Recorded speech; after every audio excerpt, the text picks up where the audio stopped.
Hey everybody, Eric Hayden here on YouTube. It's April 24th. I've been gone for a couple days out of town, and behind me the roses are looking really good.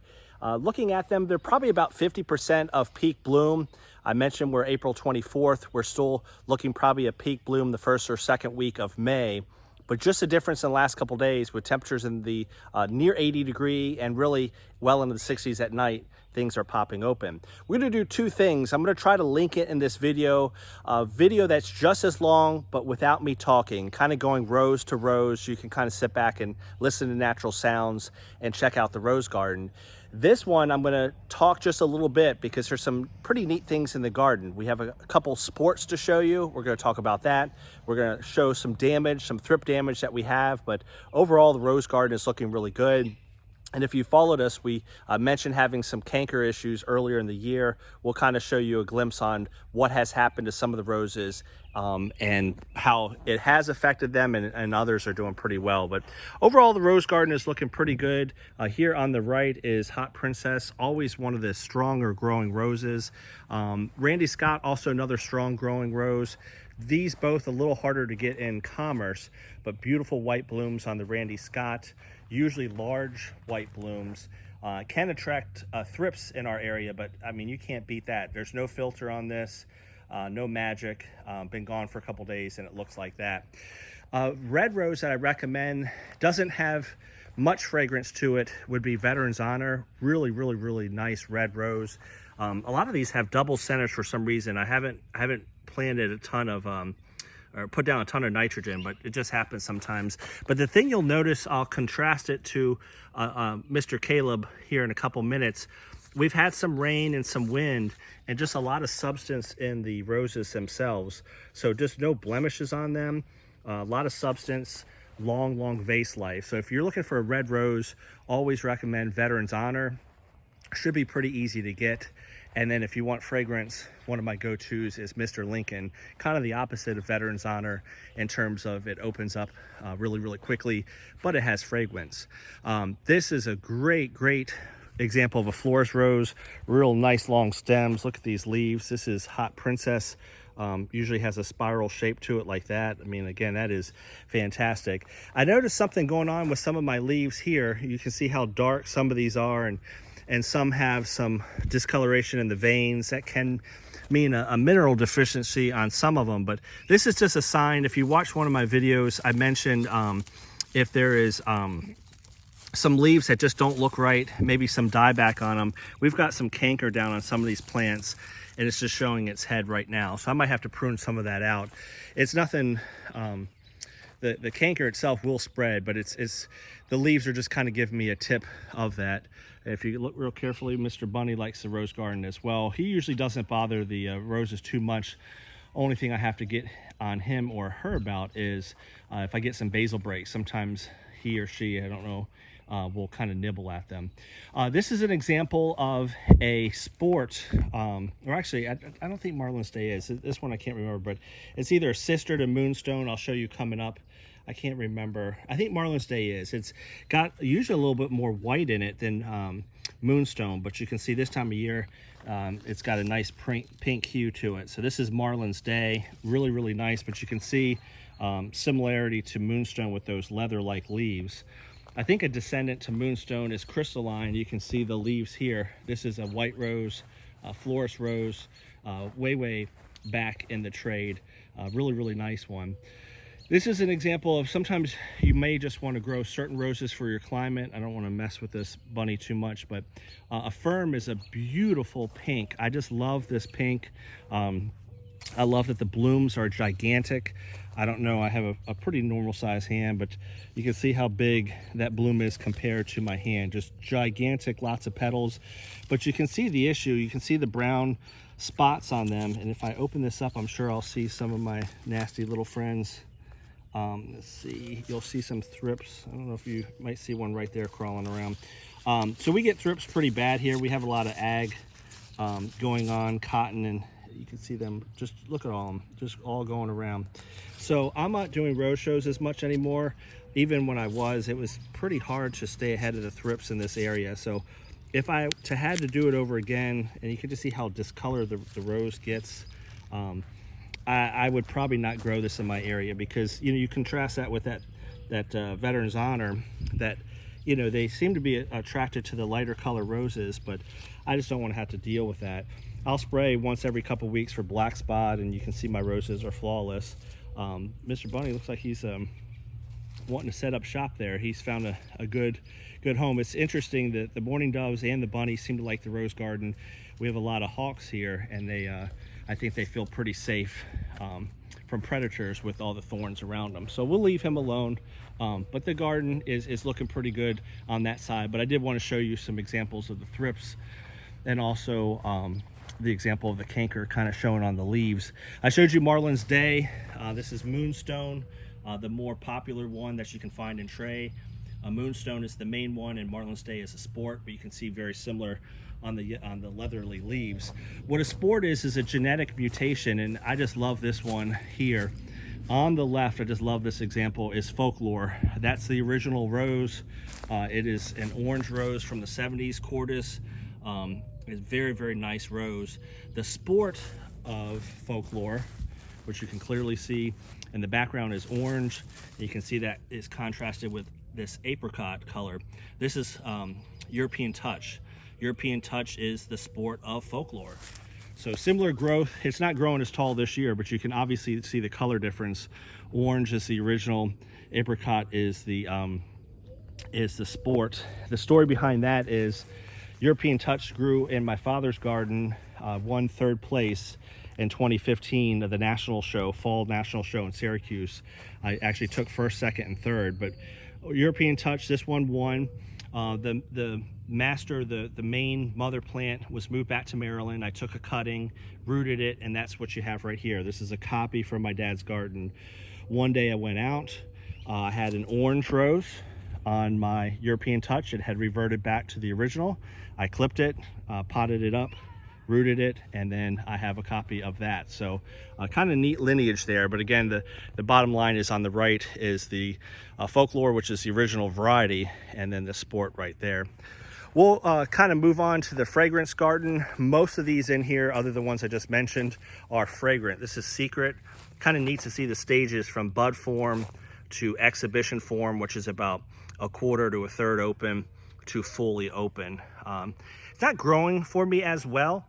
I got these from Witherspoon at the same time, Secret, as I did Fragrant Cloud. It's not a Witherspoon thing, but I think it's just a bush thing. So these two were purchased at the same time as this, which is Pope John Paul II.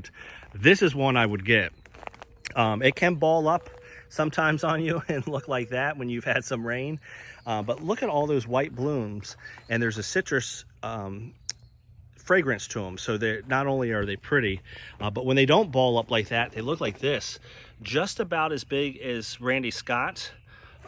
Probably not quite as exhibition form as Frequently, but look at that. Can you beat that? One after another, one after another. I can see some of my thrift friends are in there, but not messing it up as much as a firm. So some roses, get it worse than others. This eventually, I'm sure, will attract them. But that is one I would consider getting. Pope John Paul II, you can see, got in the same year as Secret and Fragrant Cloud, but doing much, much better. I mentioned reds. Veteran's Honor is one of my favorites. It's really 1A and 1B. 1B for me would be Mr. Lincoln. There's no problem with Mr. Lincoln. It grows well, easy to get in commerce. It's from the 50s or 60s. Apologize for that big weed in the middle. If you're going to grow big roses, sometimes you grow big weeds as well. But I mean, again, this is a 5.5 foot tall fence, 6 feet.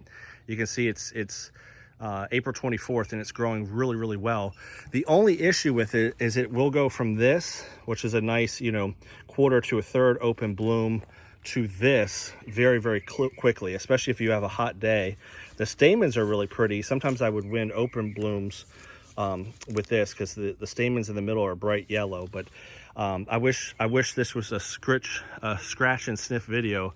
If you could smell these flowers, you'd be in love with this rose. So consider Mr. Lincoln. You'll see it at the big box stores sometimes. It's a really common rose. Grows well, it's fragrant, and the red is magnificent. I won't spend too much time on Alina because she's not blooming yet. This is a thrip magnet as well. It's a yellow rose, but you can see I'm getting some damage. I may try to spray a little orthene, but not doing rose shows. I just kind of, it is what it is. A little disappointing, but this area is a challenge with thrips. As I back out here, most of these are fragrant. We got Double Delight here. This is Yolande Dargan. I was pronouncing it wrong for about 5 years, and one of my viewers let me know, which I appreciate. I know we've got some rose growers up in Eastern Virginia. She did a video on this and said that it was kind of a black spot magnet. It may be. It's an old garden rose from 1843. It may be, but I have a pretty routine spray. I know some people are for and against it, but that's the name. I'm for some light spraying, some maintenance, and I don't have a spit of black spot in my roses. Being an old garden rose, when I grew it in upstate New York, it would primarily bloom in a flush like this in spring, and then 1 or 2 or 3 more blooms in August. So I didn't think it was worth it, just 1 flush a year. Here, when I trim it back a little bit, we will get a second prolific flush, maybe not quite as much as the spring, but pretty darn good. And this is actually rooted from my father's garden as well. I mentioned rooting roses. Some are just harder than others, and some are quite easy. Yolande Dargan from my father's garden. I mentioned originally European Touch and Folklore, copies of each other from my father's garden, pretty easy to root.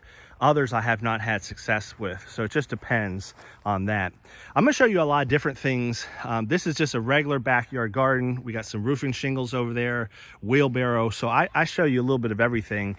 And one of my roses in the past from K&M Roses down in Buckatuna, Mississippi, James Mills does a great job. The rose died, but the understock is Fortuniana, and it came back. And I'm leaving this because I've successfully once or twice been able to root some cuttings from it. My plan is to graft on that someday. Someday I'm going to try to do it like he does. This is Ring of Fire, easy to get in commerce. Beautiful orange, vibrant rose. It grows more stout than tall, but you can see I'm just trying to get around this thing. And the thing I like about Ring of Fire is you get these exhibition roses. What I mean by that is a bloom that holds like that with a nice center. And then you get open roses as well. The stamens look really, really good. So here's another example. I just rose after rose. I think it's Chris Greenwood in California hybridized this. Just a fantastic rose. One I'm looking forward to seeing, this is White Princess on the left from Wisconsin Roses. I haven't seen any blooms on that yet, so I'm excited to see that. That's a maiden rose. We've talked about that on this channel before. Mr. Caleb, really nice rose, lots of form. And again, we've had some rain, but I'm just comparing and contrasting. This is not saying to get this rose or not, but on mine, I don't know, this is some botrytis or what this is, but it's gets some of these marks on it when it's been rainy. And again, you just compare that to Veteran's Honor, which doesn't mean not to grow this rose, but it's going to be a little more finicky than something like the Veteran's Honor. Marilyn Monroe, not really worth showing you yet. It's still kind of kicking in. Here's Louise Estes. Had some canker issues, but it seemed to kick that to the side. I cut out any of the roses that were bad. Let Freedom Ring, always a rose that tends to be a couple weeks behind. Nothing wrong with that. It's kind of nice having some roses that are different bloom times. Real quickly, on the right is Let Freedom Ring. This is another sport. Satish Prabhu down in South Carolina, now in North Carolina, had found this. I think this is after his grandson, Zach Nobles. The camera's not doing it justice. It's more of an orangish rose. It is a sport of Let Freedom Ring. So whenever I do garden tours, I like to show folks some of the interesting roses in the garden. All of these are potted up sticks of multiflora. I'll talk about that in a second. We have a wild multiflora bush, and I've been taking cuttings off of that, again, hoping to get into some making copies, not hybridization, but grafting some roses. Another John Smith rose, he did Sunny Sundays. I showed you earlier Randy Scott. This is, I think, one of my favorite ones for at least the Eastern Carolinas. Again, camera not doing it justice. This is Claire Elise. Beautiful foliage on this, lots of long stem reddish roses. Just, man, it's outstanding rose. Look at that. I grew roses in upstate New York, and we just didn't have the climate, but these roses are about 3.5 to 4 feet tall. April 24th, just outstanding. So right next to it, this one, I look back at some of my old videos, took a beating the last 2 winters because of canker, and if you've been following along, we pruned this back to the ground. So don't give up on it. This is crescendo, but it is definitely coming back, and it's doing a good job. Over here in this garden, this is Dizzy Heights. It's an older climbing rose. It was from my parents' garden. I tried for 2 to 3, maybe even 4 years trying to root this. It has color like Hot Princess, just beautiful pink blossoms.